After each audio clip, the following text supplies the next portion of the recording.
je voulais vous donner quelques explications sur l'état du syndicalisme dans les petites entreprises, les petites et moyennes entreprises en France, parce que on parle beaucoup de crise du syndicalisme, de crise de la représentation des salariés, de crise du dialogue social. On dit beaucoup que les patrons, et particulièrement les petits patrons français, sont fâchés avec le dialogue social, avec leurs syndicats, avec les syndicats. Et en fait, on va s'apercevoir, et je vais essayer de vous le montrer, que la réalité est un peu plus compliquée que ça. Et je vais essayer de vous dire pourquoi, de mon point de vue, les petits, les moyens patrons, parfois des très petits patrons, comme moi je suis un très petit patron de quelques salariés.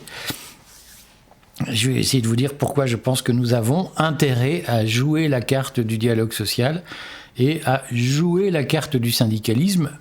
Et je vais vous expliquer comment. Mais c'est le début d'une série. Si vous avez des questions, posez-les-moi. Ça m'intéresse d'y répondre et de vous dire comment, de mon point de vue, l'activité syndicale est un élément de la vie de l'entreprise, y compris dans les très petites entreprises. Alors d'abord, je vais faire défiler sur l'écran quelques graphiques qui sont sortis de la publication de la DARES qui a eu lieu hier. La DARES, vous savez, c'est la direction de recherche en quelque sorte du ministère des Affaires sociales, du ministère du Travail. Et cette direction a publié son document annuel sur les textes et accords collectifs d'entreprise. Alors elle en sort sur tous les sujets, les branches, etc. Aujourd'hui, nous parlons d'un sujet important qui sont les textes et accords collectifs d'entreprise en 2023.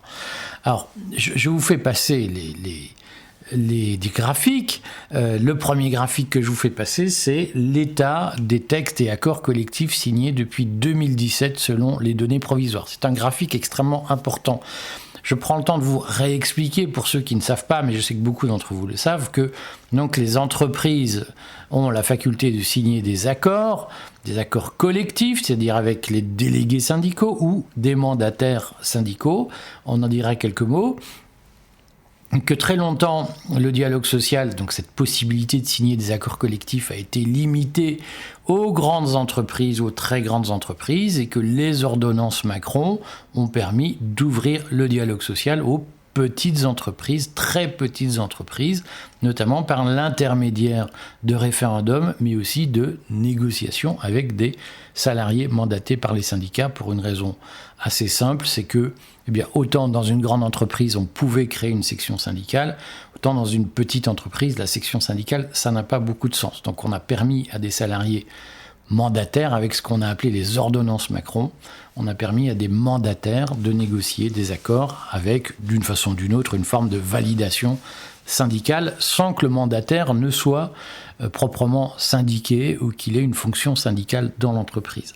Alors c'est une évolution qui a fait couler beaucoup d'encre, puisque pendant qu'il y avait ces ordonnances Macron, il y avait donc d'autres mesures qui passaient dans les ordonnances Macron, pas seulement l'ouverture du dialogue social aux très petites entreprises, mais aussi il y avait la refonte des institutions représentatives du personnel, notamment beaucoup ont accusé les ordonnances Macron d'une façon ou d'une autre, éloigner le dialogue social de l'entreprise en fusionnant des institutions, des instances représentatives qui étaient nombreuses et parfois contradictoires les unes entre les autres. Et puis, les ordonnances Macron ont ouvert le dialogue social à de nouveaux sujets, en même temps qu'elle ouvrait à de nouveaux publics, avec de nouveaux acteurs comme les mandataires, pour pouvoir faire ce qu'on a appelé l'inversion de la hiérarchie des normes. Vous savez qu'historiquement, en droit social, la norme suprême, c'était la loi sociale.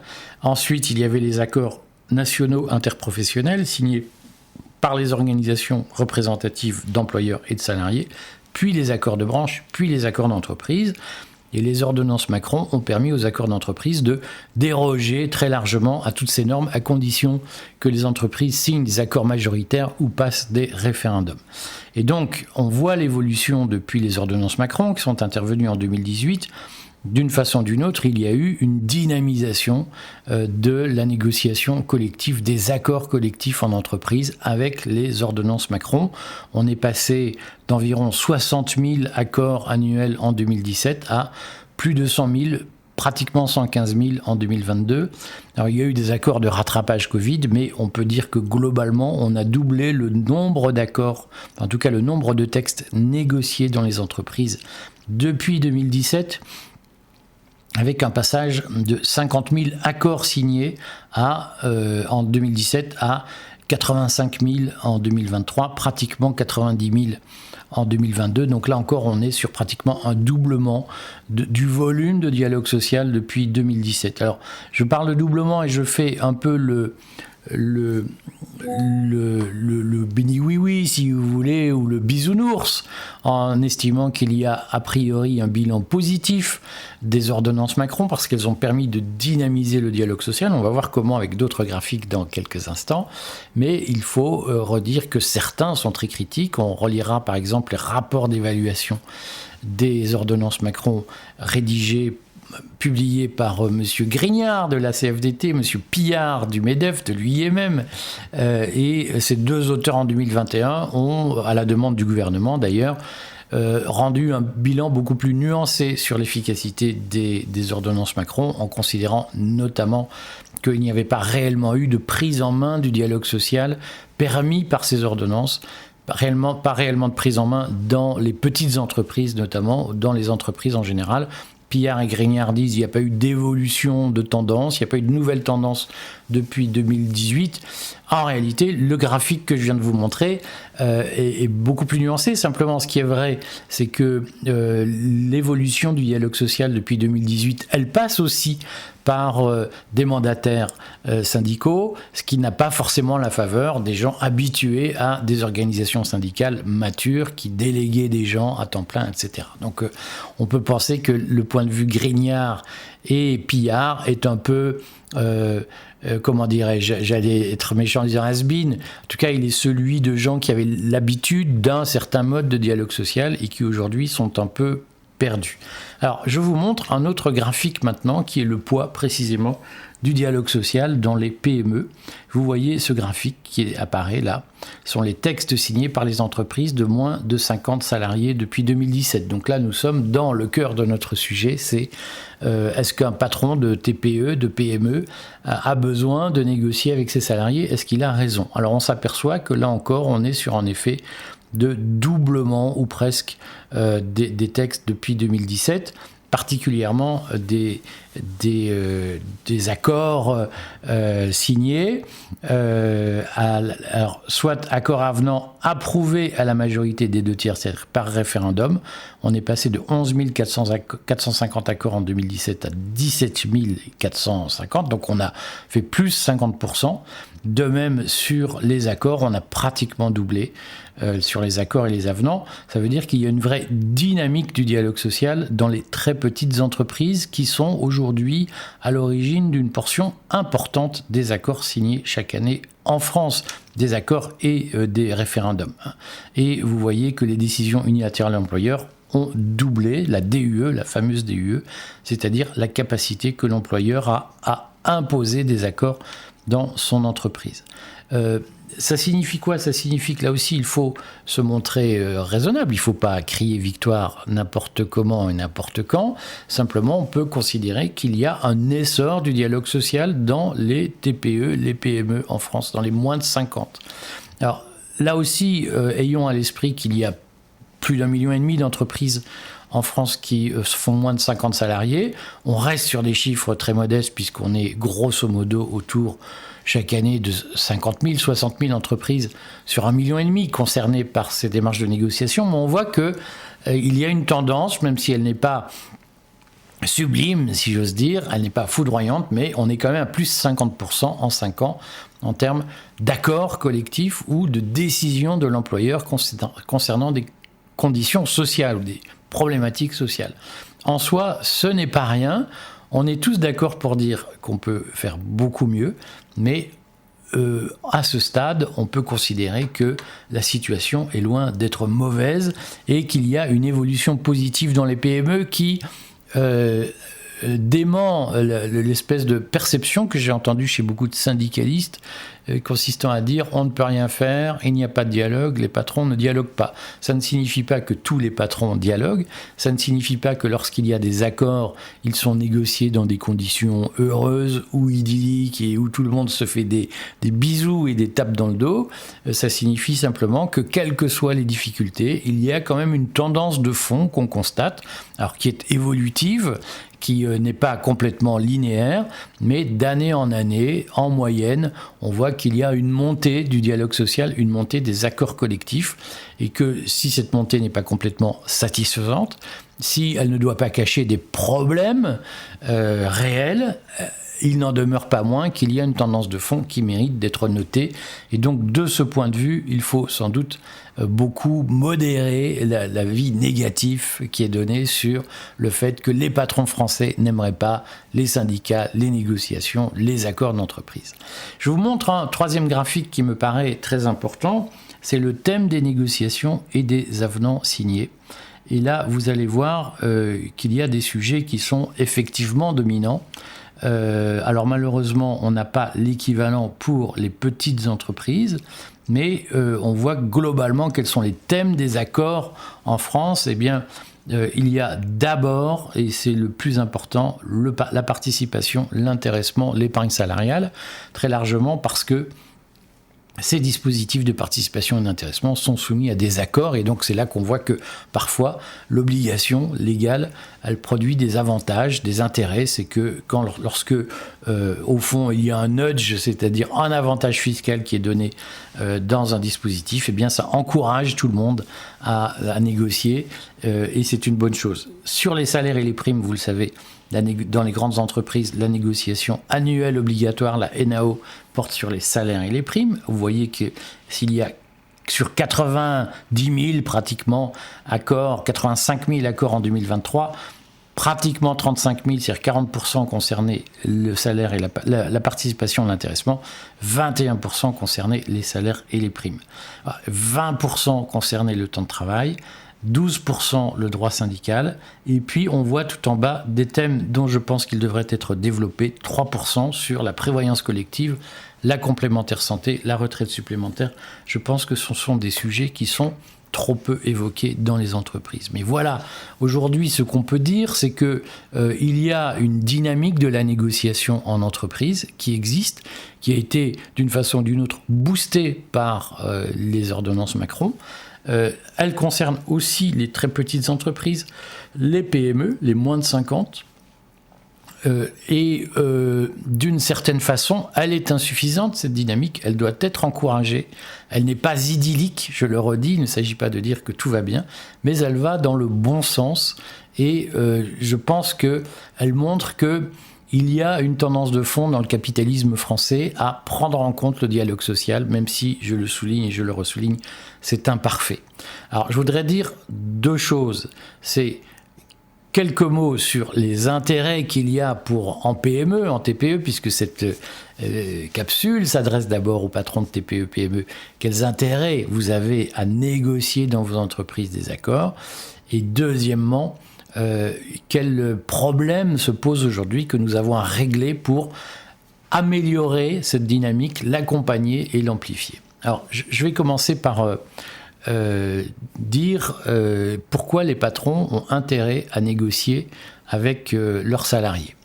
Y compris dans les très petites entreprises, donc dans les moins de 10 et a fortiori dans les moins de 50. C'est que d'abord, ça vous permet d'accéder, on va commencer par la base, à un certain nombre d'avantages fiscaux, et ça vous permet très souvent de contourner des blocages ou des obstacles en matière d'augmentation des salaires. Beaucoup d'entreprises n'ont pas forcément les moyens d'augmenter de façon brute les salaires, et un certain nombre de salariés n'ont pas forcément envie de voir l'impôt sur le revenu augmenter à cause des augmentations de salaire. Et donc, il peut y avoir un intérêt important à négocier des dispositifs, par exemple d'épargne salariale, qui permettent aux salariés de défiscaliser et qui permettent à l'entreprise, au fond, d'améliorer le pouvoir d'achat mais aussi de leurs salariés, sans payer d'impôts, mais aussi de les fidéliser, parce que le dispositif d'épargne salariale permet de fidéliser pendant plusieurs années les salariés, et donc ça a un bénéfice net pour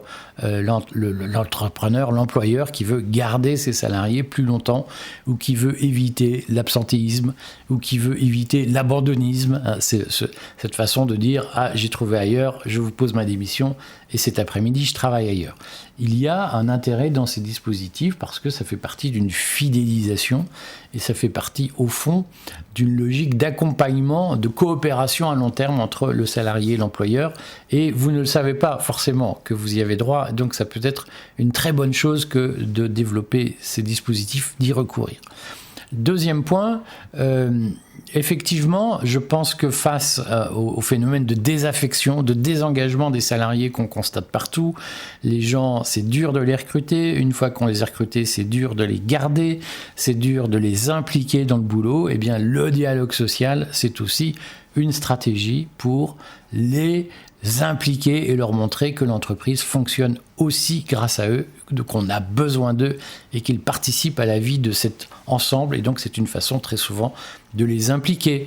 Et puis, ceux qui ont fait des NAO en entreprise savent que bien la NAO, la négociation annuelle obligatoire qui porte sur les salaires, c'est l'occasion d'avoir un échange stratégique avec les salariés ou les représentants des salariés sur où va l'entreprise, quel est son chiffre d'affaires. On n'est pas forcément obligé de le dévoiler, mais en tout cas, comment le patron sent l'avenir de l'entreprise, quelles sont ses préoccupations, quelle est sa vision stratégique, qu'est-ce qu'il attend de ses salariés. Eh bien, le dialogue social est aussi un espace pour faire ça, et ça ne débouche pas forcément sur des accords, ça ne débouche pas forcément sur des textes, mais c'est un moment rituel dédié à l'échange sur la stratégie de l'entreprise et à l'implication des salariés dans cette stratégie. Et donc, je pense que c'est toujours une bonne chose de le faire. Voilà.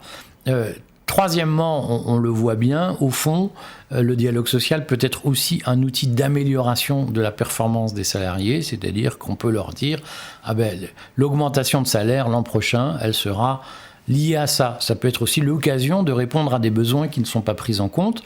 Certains salariés ne s'expriment pas forcément. Et le fait d'avoir un lieu, un moment dédié au dialogue, même s'il ne s'agit pas de faire une réunion de 3 heures interminable, si on a 3 salariés, ça peut être aussi l'occasion de les mettre ensemble et de leur dire, a fortiori si on en a 15, si on en a 22 qui ne sont pas sur les mêmes sites, ça peut être l'occasion de les mettre ensemble et de dire, bon, est-ce que vous avez besoin, vous êtes jeune, vous vous mariez, vos épouses vont faire des enfants, est-ce que vous avez besoin de prestations maternité ou paternité qu'on ne vous offre pas aujourd'hui? Est-ce que vous avez besoin d'une meilleure prise en compte de vos contraintes familiales dans l'organisation du travail? Est-ce que vous avez besoin de ceci, de cela? Ça peut être l'occasion de faire écho à des demandes qui ne sont pas formulées, et 2, l'occasion d'y répondre, de les prendre en compte dans la vie de l'entreprise. Et là aussi, c'est un élément de motivation et de performance collective qui est, je crois, particulièrement importante lorsque l'entreprise va mal, lorsqu'il faut demander des efforts aux salariés. Eh bien, le fait d'avoir fait un travail à long terme d'implication, d'explication et de sensibilisation au problème, ça permet de mieux faire accepter un certain nombre de décisions impopulaires. Pourquoi on n'en fait pas plus ? Bien, pour moi, il y a 2 raisons. Enfin, il y a une raison fondamentale, c'est que cette culture de l'engagement collectif a disparu. Et cette culture du dialogue, globalement, a disparu sous l'effet d'une société qui est de plus en plus dans l'urgence et de plus en plus dans la confrontation au lieu d'être dans la coopération. Moi, je crois qu'il y a 2 problèmes qui illustrent ce sujet. Le premier problème, c'est que, au fond, un certain nombre de représentants syndicaux, un certain nombre de salariés mandataires, un certain nombre de salariés ne savent plus ce qu'est être négocié, ne savent plus comment on fait une négociation, comment on l'organise, comment on la pilote d'une certaine façon avec son employeur, y compris dans les petites structures. Ils ne savent plus ou ils ne l'ont jamais fait, on ne leur a jamais appris. C'est normal, la loi a élargi le champ de la négociation, les ordonnances Macron ont élargi le champ des négociations, et au fond, personne ne savait faire, personne n'a appris, et on sait ce que c'est dans la vie. Il y a un moment, on n'a pas envie d'apprendre, et puis on se dit de toute façon c'est trop compliqué, c'est trop loin, ça ne servira à rien. On connaît l'anthologie de pourquoi ne pas progresser, et on l'entend tous les jours, et donc il ne manque jamais une bonne raison de ne pas apprendre plutôt que d'apprendre. Et je crois qu'il y a aujourd'hui le besoin de développer une culture efficace en matière de négociation syndicale. Asphelia, qui est notre partenaire pour cette capsule, va délivrer des prêts à porter, si j'ose dire, pour les négociations et des formations pour les délégués syndicaux en matière de négociation. On rappelle, la négociation, ce n'est pas affronter son patron, c'est coopérer avec lui. Idem pour l'employeur, beaucoup de patrons ne savent pas négocier, y compris dans les très grandes entreprises où la négociation est confiée à un délégué, un directeur des relations sociales, le DRS, et en fait les grands patrons ne savent pas ce qu'un syndicaliste, ne savent pas négocier avec eux. Mais c'est aussi vrai dans les PME et dans les TPE où les patrons, au fond, n'ont pas de culture de la négociation et ne savent même pas comment ça se noue. Et bien pour eux, Asphelia aussi va proposer un certain nombre de schémas de négociation et un certain nombre de propositions concrètes pour comment monter une négociation au sein de l'entreprise et comment la réussir surtout, et comment déboucher sur des accords. Je pense qu'aujourd'hui, nous avons un enjeu, c'est qu'au fond, nous n'avons pas appris à coopérer au sein d'une entreprise et nous avons besoin d'apprendre cette coopération au-delà des idéologies. Ça ne peut qu'aider à porter ce mouvement de développement du dialogue social dans les entreprises. C'est très important. Je crois que sur le fond, notre société ne retrouvera le chemin de la prospérité et de la concorde. On peut constater qu'aujourd'hui, c'est pas vraiment le chemin qu'on suit. Eh bien, si nous voulons retrouver ce chemin, il ne faut pas compter sur l'État, il faut compter sur nos propres forces, notre propre envie de réussir sans aide extérieure, sans intervention verticale d'un Deus ex machina, comme on dit, d'un Dieu venu du ciel qui va nous aider à nous développer. Nous ne pouvons compter que sur nos propres forces et au fond, le dialogue social, c'est une façon de compter sur ses propres forces et il mérite d'être tenté.